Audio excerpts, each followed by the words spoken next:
be brave in whatever you're doing. You have to be brave if you're going to try to change the world, whether that's being a public defender like I was, a union member, or now running for Congress. You also have to be brave, whether that is starting a business, because the things that people want to do in life to achieve your dream, whatever that dream is, will not come easy. There will be so many forks in the road. And so you have to be brave to ultimately trust yourself, even when other people around you do not believe in that dream. Welcome to the Powerhouse. My name is Joshua Gonzalez, but you can call me JG. This show is for the moment before the win, when you're at the crossroads and your judgment actually matters. Each episode, I sit down with a leader here in New York City to unpack one real decision under pressure. What the stakes were, what the trade-offs they faced, what they chose, and the values behind it. Then we publish a short written breakdown in the Powerhouse newsletter on LinkedIn. So the lesson is easy to share, easy to remember, and useful long after the recording. So if you ever had to make a hard call with imperfect information, this is for you. Let's get it started. Today's featured leader is a defense attorney, a Bronx community leader, and an Obama Foundation leader.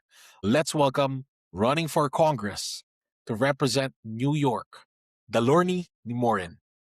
Hi, JG. I'm just so happy to be here. Thank you for that beautiful introduction. So yes, I am a public defender. I've been a public defender for 12 years, and that's where my story starts. But I want to say, yes, I am also running for Congress in New York 15, and I truly believe we need a nation that serves the people. Not only am I a public defender, but I am also a union member, and because this country does belong to the working people. So let's start off with the story, because our decisions in life is an accumulation of where we are. Every decision really impacts the trajectory of your life. You don't have to be perfect, okay? You will make bad decisions, but there's always a few key decisions that really changes everything. And mine is my choice in law school. Okay. So I stated earlier, I'm a first generation Haitian American. My parents were born in Haiti. Being a defense attorney running for Congress, all of that stuff is very new. Now, most immigrant parents want their children to be doctors and lawyers. So my parents got a little lucky with me. But the type of lawyer I wanted to be wasn't really about the money, right? I did grow up in deep pockets of poverty, but it was really about change. I was really inspired by the civil rights movement, Constant Motley Baker, Thurgood Marshall. And I always felt like my role in the movement, because the movement for equality, the movement for civil liberties is never ending in this country. Okay. And so I knew my role was going to be the lawyer. Now, I was told that my grandfather, my paternal grandfather, was a lawyer. I never met my grandfather. He died when my father was around 9 years old, complications with diabetes. And so I didn't know who he was. But I think a lot of people on my dad's eyes are like, oh, this is her granddaughter. This is his granddaughter. And so I knew I was going to change the world.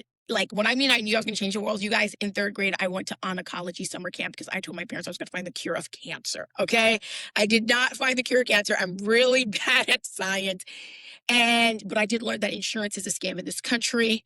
So I ruled out science. So I wasn't going to become a doctor, and I was going to become a lawyer. Now the question was, what law school am I going to go to?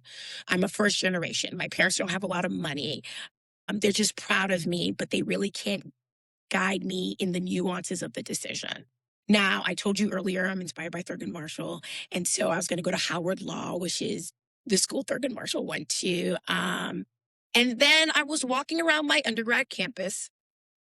I went to Florida International University in Miami, and someone brought up CUNY Law. CUNY Law is City University of New York Law School. I had never heard of it. And they're like, well, if you really want to get into changing the world, at the time, I was really focused on economic development, right? I'm from Haiti, which is the poorest country in the Western Hemisphere. And I really wanted to talk about making that country and developing that country like South Korea. South Korea is known to be as poor as Haiti, is now as rich as Swiss. And so she was like, consider CUNY Law. So I look into the school. So I apply to obviously NYU and all these other schools.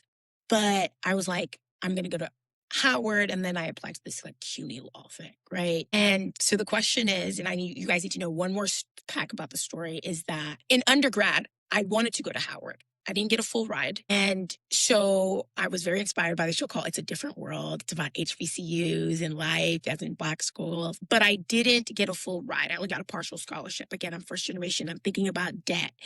Also, they weren't going to take all my like advanced credits. And so I play it safe. And that is a regret in my life. And I go to FIU. And as a transfer student, I get a full ride, but then I'm too scared to be a transfer student. And so I stay at FIU. So now I get a second chance this time, you guys, for law school. Okay, here we go. Again, like I'm making a lot of decisions about college and professional's career without like the hand holding of my parents. And that's something I want to talk about being first generation. Not only first generation, you guys, I'm the oldest of three. Okay. So it's not like my big sister can kind of help me along the way. You know what I mean? In my family, they'll be like, that's the gunner. Dalourny's the gunner cousin, you know? And so I sometimes want to say I can get very overwhelmed by decisions, right? Because there is no template. You know, your parents are just like, go to law school. They're not thinking about the differences in the law schools, the locations in the law schools. They're just so proud that their daughter wants to be a lawyer, that she can get into these schools. And they're just like, hey, you're going to be a lawyer, you're going to make money, you're going to pay it off. They don't even understand like public interest. They don't understand that trying to help poor people makes no money. They're talking about law firms and businesses, right? They're talking about money because they come from a lot of poverty, right? They come into this country to make money. They're hoping their kids will not have to deal with the same poverty they dealt with. They hear a law degree, they hear a degree that will really just open economic opportunities, right? They don't know that I hear a vehicle, a degree for change, which don't make no money. Okay, at least not enough. Okay, so boom. Now I get into Howard University. Howard University is a private university that is lots of money. Okay. And then I get into CUNY, which is a public university in the city of New York. I visit the school. You guys, at the time, the school is in Flushing, New York. You guys, let's just say if you're watching Sex in the City or any New York movie, you're not highlighting Flushing, New York, even though it is where you can get the best authentic Chinese food in New York City. Do not get confused with Chinatown and Canal Street. The authentic Chinese food in New York City is in Flushing. But it's not like the fancy movie part of New York. And so, but I make a money decision, right? Like when you are first generation, you really go back to money. It's all about money, really. Where can you afford? What's going to put you in the least amount of debt? We're all talking about student loans. And so I go to this school that's in the back of a college, Queens College, and I make it to CUNY Law. Now, I don't reduce it exclusively to money, even though that's what my parents do. I think about one, it's New York City. If you can make it here, you can make it anywhere. It's also connections. The connections in New York really can change your trajectory. You can really network in any vehicle. However, my inner child who wanted to be Thurgood Marshall and go to Howard University, who wanted to go to Howard University since undergrad, is like, once again, not having money brings me to a different type of choice. But let me tell you guys this, okay? It is 2026. And I am telling you, I am in the same places or even better places, even if I had not gone to Howard University. I am telling you the decisions and the people I have met. I am running for Congress, you guys, and I am telling you, I am still going back to the people I met in law school. Okay. It's been 12 years since the finish of it. It has been 15 years since the start of it. And I bring that up because sometimes when we make decisions, right, you're like, okay, this is my dream. This is what I want, right? But I can't afford it. And so when you're like, I can't afford it, you also don't necessarily pick the cheapest. Like maybe I could have stayed in Florida or something like that. But you really want to think about who can I meet? Because what I want you to know about decisions in your whole professional trajectory is your net work is really your net worth. Okay. And it is the people you meet along the way that will literally be the value of your life. And so being in New York, honey, I'm no shade to DC people, literally no shade to DC people, but the diversity in the New York City market is insane. Whether that is actors, whether that is finance people, whether that is organizing communities, whether those are political places, right? We are a very diverse professional community. I, who knew nobody but my Haitian parents, picked a law school that I could afford, but picked a law school in a city where I could network my behind off and meet the people that were changing the world and introduce myself to them. And one thing about New York is that people understand that the hunger and the hustle. And so even though my Haitian parents don't know diddly squat about really appellate litigation, which is what I do right now, they don't really fully understand public defense. They come from Haiti. You don't get a free lawyer there. They have a daughter that they're extremely proud of, who every now and then they don't understand why she doesn't have her own practice, who has been a public defense attorney for 12 years. I've represented parents who are part of unions. My dad is in a union because he's a teacher. He was a sixth grade teacher, you guys. They call him Mr. Nemo. But my mom's not part of a union. And I say that is because union work, labor fight, these are all things I was exposed to while going to law school at CUNY. Like the fight and the inequalities and the oppression, those were things I really got to do because I picked a school that was affordable, but a school that was also committed to public interest. And I think sometimes about the decision is like, sometimes we are grieving dreams that will never be. Sometimes we grieve because things didn't go the way we thought it would go, right? I think I don't even want to say as a kid, all the time we make plans for ourselves and we think about how the plan's going to roll out, right? And the thing with the fork in the roll is that one thing that does not discriminate is problems. Lack of money, lack of experience, sexism, racism, things of that nature. The fork in the road becomes really difficult because we think about how it shouldn't be this, it shouldn't have to be this hard, it shouldn't have to be this way. And I think once we let go of the fact that it's not going the way we thought it was going to go, and we accept the curveballs of life, right? Unfortunately, I was just born into the family I was born into. But my dreams are my dreams, my passions are my passion, and we work with what we have. And I think I could have gotten to debt and went to Howard University Law School, but I'm actually very happy I picked the route that wasn't really part of the plan, because the ultimate plan was to be a lawyer that changed people's lives. And I was able to get there without, not the way I thought I was going to get there. But honestly, the curveball, I think I landed pretty good. And that's how the story ends. That's an awesome story, Dalourny. Thank you for sharing that. Take me through the exact moment when between Howard and CUNY, and you're like, I made my decision. Where was this in your life? So I remember I was at my dad's house. Okay. I don't know what's going on with law schools, but their websites are so janky. But I remember having I was on the computer. It had to be maybe spring 2011. I remember sitting at my dad's computer and just kind of like what they like to say, pulling the plug, saying, okay, I'm going to go to CUNY. And I remember the first person I told is my dad. So my dad has always wanted to be a lawyer like his grandfather. He was even going to go to Brooklyn Law at one point. And for my dad, I'm like many of his dreams actualized, you know?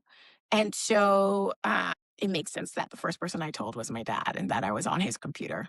So you told your dad, did you get scared? Did he have any expectations? How was it for him?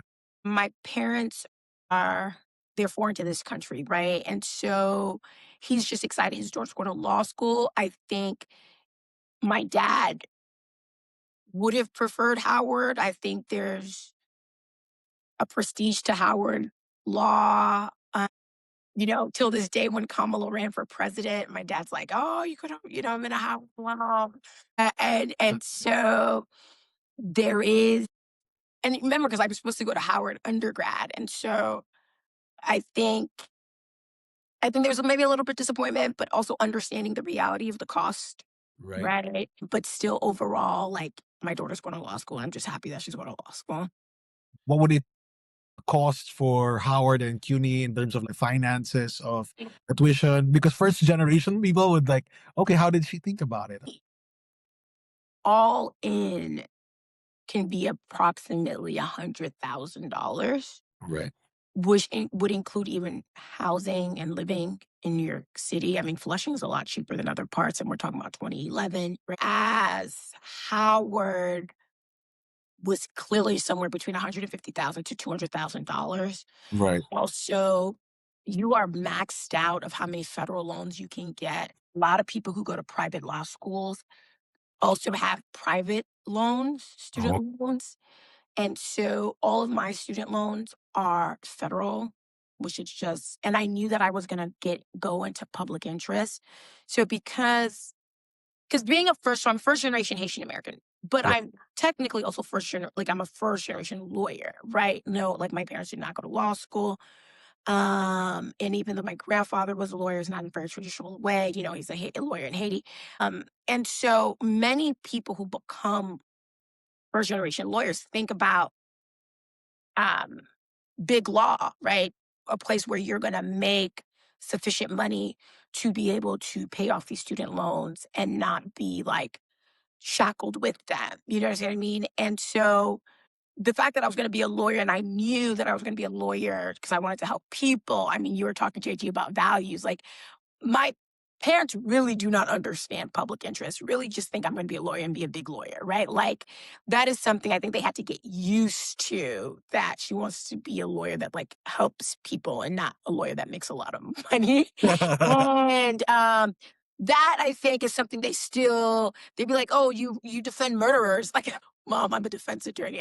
I defend due process." And so I think that is something that they like to joke around. I mean, they're really excited that I'm running for Congress, but they like to joke around when I'm a public defender. And so I say that because Howard is, a lot of my friends who went to those schools were talking about easily graduating law school and within a first year being at a 200,000, like double the price. Oh, wow. And some of that debt being private loans, which don't qualify for student loan forgiveness. The Oh, only loans that qualify for student loan forgiveness are federal, right? Only the government can forgive their own loans, which Trump needs to do right away, because I definitely qualify for student loan forgiveness at this point. how do you now address anxieties part of making this type of big decisions? I think I trust myself more, right? Because it's a decision that was tough, but when I look back at it, I'm very proud of. And I think the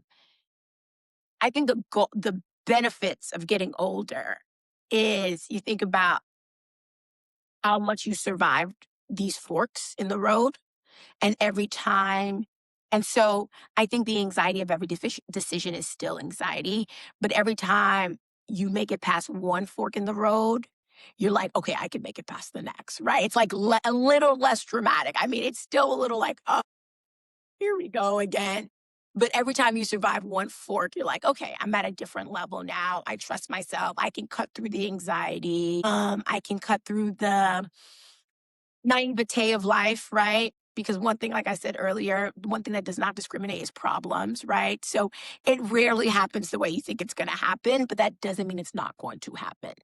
You might just have to take a different route there. I'd say you get stronger, but Yeah. and then for the next battle, it's gonna be hard. But because you're stronger, you have that sense of confidence, and you're like, "I'll make this right decision. I can survive. I survive worse." If I didn't die yet, I'm not going to die now. There we go. Love it, love it. And you mentioned that you were a first generation American. How do you think being a first generation American impacts your ability to address difficult decisions? Oh, I just feel like let's just say every difficult decision is like a war room, right? You're like bouncing and ideating with people on what should you do, even though ultimately it's your life, your decision. I feel like I have less people to ideate with, right? I think um, there are things just my parents just don't understand Right. about this country. And there's some things when you are an immigrant, you come to America in survival mode, right? To survive. And I am privileged that my parents came here to survive. And now I have the luxury of thinking about my passion, right? Not necessarily I'm going to keep the lights on, how I'm going to feed myself. I get to think about passion and let passion drive me.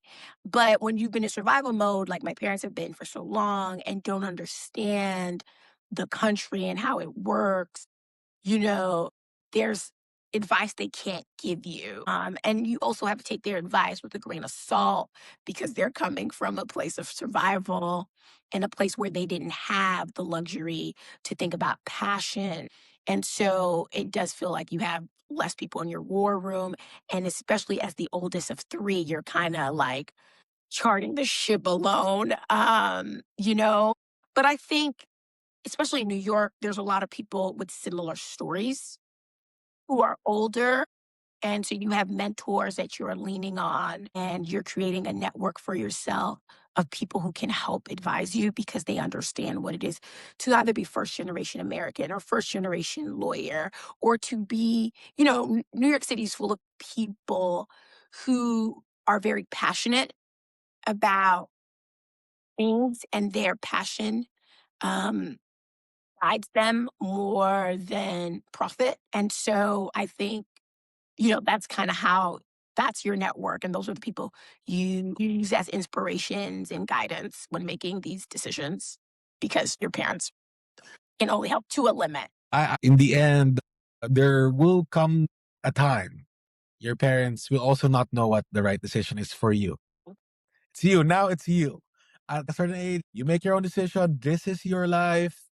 And a good point that my first ever speaker for this season said, be the author of your own book. That is so true. Like running for Congress is Mhm. crazy, you guys. And a lot of it is tons of people Right. with ideas and want to make decisions for you. And life is really about increasing probability. There's no guarantee outcome, regardless of what decision you make. And so, JG, when you were saying you want to make a decision, you want to take advice. I think advice is important. Like, we don't have to reinvent the wheel. We're just trying to modify it. We're just trying to improve it. We're just trying to customize it for your life and where you want to go. And so I want to say, as the oldest of three and first generation American, first generation lawyer, first generation person in my family running for Congress, is understanding what other people did is really important to me and helps me guide my decision in order to make a final decision. It could also be the lawyer in me. I want to understand as much as I can, right? Because a lot of times we'll be like, oh, if I understood this, then I would have made a different decision. And so sometimes we understand everything and we still make the decision we want to make, right? And that we want to live in with. And I've told that to my campaign manager that I really want to win and I will win. But if I don't, I want to be proud of myself at the end of the day. Love it. Since you said moving to New York is allowed you to meet people, you can name one or two person you want to shout out that you met because you chose New York, and what did they unlock for you? One of my internships in law school was with Tish James, the Attorney General of New York. At that time, she had just become the public advocate in New York, which is a position that's like below the mayor. They like advocate for the people. And it was spring 2013. The de Blasio administration had just entered as mayor, and Tish James had just become public advocate. And that's the first politician I knew. And I wasn't curious about politics at the time. I don't know how I even ended up there. Shout out to CUNY. I'm not even sure. But that is a very interesting person I met while in law school because I went to law school at CUNY. I also met Chuck Schumer in law school because I applied to the Association of Black Women Attorney, and I went to a federal judge's inauguration or swearing in. She had just become a federal judge, and Chuck Schumer was there. And like, I understand now Senate nominations for judges, because I know a Black woman who was nominated to be on the bench. And so that's also something that has happened because I went to CUNY Law and I was in law school in New York. Cool, cool. So based on this experience that you had, what's one rule that you follow now? And maybe 3 steps that our audience could copy. So the rule is trust yourself. And to break that down is that I think the reason why the fork is so hard is that you're second guessing yourself, and you have to realize you got yourself this far and you can get yourself further. But to do that, I really have to push therapy because we're multifaceted people and you need to know when your anxiety is talking and when your true self is talking. And so I have been in therapy since 2017. I was in a relationship. I was like, something's going off here and I don't know who it is. So let me go talk to somebody. And I've been consistent in that journey, not in that relationship, but in that journey in therapy. And it has allowed me to have a sharper sense of when I am emotionally activated and when I'm just like making a decision no one has made. Right. And I think about, like, I'm going to think about politicians because I'm on this campaign run, is like how crazy it may have been for Zoran Mandani to think like, oh, I can be the first Muslim mayor. Or even outside of politics, I always say, think about the Wright brothers when they decided they were going to take something as heavy as a plane and it's just going to fly in the sky. Like, people probably thought they were crazy when they were like, this heavy chunk of metal is going to fly in the sky and take people all over the world. And so you have to be able to realize, oh no, I'm not being anxious. This can be done. And regardless of who tells you it's crazy, you have to trust yourself, your actual self, because you can be right and people are going to come up to you and be like, you are insane. This will never happen. Love it, love it. Beautiful line. So we're on to the final stages of our podcast. What would be your final remarks to the future leaders of the world? Be brave in whatever you're doing. You have to be brave if you're going to try to change the world, whether that's being a public defender like I was, a union member, or now running for Congress. You also have to be brave, whether that is starting a business, because the things that people want to do in life to achieve your dream, whatever that dream is, will not come easy. There will be so many forks in the road. And so you have to be brave. And that is all that means. And like I said, to ultimately trust yourself, even when other people around you do not believe in that dream. And so that is what I would really, really tell future generations. I do agree. Achieving dreams are becoming harder and harder. Like, we have to be honest about the state of this country. I'm talking about being first generation. Let's talk about the reality of the world. And I can't even imagine the layers of forks that are currently in the road. But we have to be brave. Because, like, someone's waiting for you to achieve this dream, to achieve this goal. And every time someone does something big, we inspire a different generation. And so I'm really excited about that, even in my own campaign. Is like, every day I have to be brave. Every day I have to be bold. And I hope I inspire other people to do things that others think may be impossible. All right. Now we're going to head to quickfire questions. Ready, Dalourny? Yes. Okay.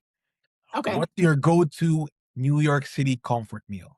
Right now, Right now, right? in the Bronx, it's Right. this place called Accra, which is the Okay. capital of Ghana. And I love egusi Okay. with fufu plantains, not pounded yam. And that is one of with goat. Okay. I really, really, really love that dish. If All right. not Dominican soup. Okay. Next question. Best borough for food. No diplomacy. Okay. No diplomacy. Best world. Best borough for food. Ooh, the Bronx is going to get mad at me. Ooh, I would have. Oh my God. Okay. Okay. Okay. It's just hard, you guys. I'm sorry. I think I have to tell people the best borough Yeah. I don't know. I kind of want to say Queen. Shout out to Flushing, but I love Flushing. yeah. Okay. Next question. Subway behavior that should be illegal. Playing music without headphones. There we go. I agree. Oh, oh my Headphones. Earphone, respect. Or you forgot your headphones. You got to do without the music. I'm sorry. If New York had a smell, what is it today? Today, Yeah, today. All right, yeah. This wet year, laundry. Wet laundry. wet laundry. Perfect. Okay. What's your pettiest principle that you refuse to compromise on? If you weren't here in the beginning, please do not hug me at the end. Uh, What was your I knew I was built for this moment? Every time I'm in the courtroom, There we go. Risk it or play it safe. risk it. You get 30 seconds with your 18-year-old self. What do you say? I love you. I love it. Last question. The decision I'm proudest of is Going to CUNY Law. perfect. All right. Thank you, everyone, for coming to this episode. Thank you, Dalourny, for being here. It was definitely fun. It was. Anything from you? You have events coming up? Anything you want to plug? So definitely I want to plug my campaign. Sure. Go to Dalourny.nyc, sign up to volunteer. You can see events there. And always, it's impossible to fundraise for a federal election. And so if you can donate, spread the word, and follow my page. Bye, Dalourny on all platforms. Thank you so much. And to our audience, thank you for being here.